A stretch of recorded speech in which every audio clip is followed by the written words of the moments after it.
ట్రంప్‌కి చాచి చెంపదెబ్బ కొట్టేటటువంటి పని చేసి యూరోపియన్ యూనియన్, కెనడా కలిసి.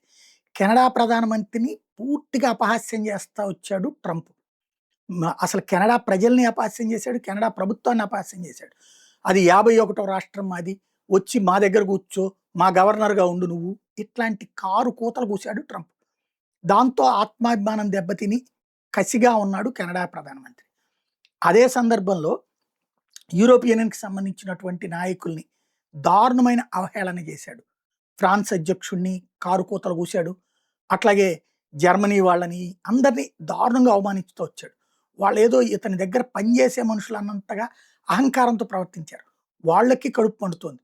ఇప్పటికే ఒకప్పుడు అమెరికా ఏం చెప్తే అది యూరోపియన్ యూనియన్ చేసేది.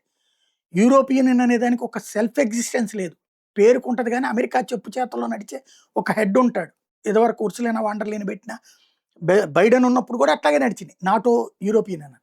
ఇప్పుడు తొలిసారి యూరోపియన్ యూనియన్ సొంత నిర్ణయం తీసుకుంది. కెనడా సొంత నిర్ణయం తీసుకుంది. కెనడా అమెరికాలో 51వ రాష్ట్రం కాలేదు గానీ, యూరోపియన్ యూనియన్‌లో 29వ రాష్ట్రం అయింది. ఇప్పటికి 28 రాష్ట్రాలు ఉన్నటువంటి యూరోపియన్ యూనియన్‌లో కెనడాకి స్వాగతం పలికారు. కెనడా అప్లై చేసుకుంది.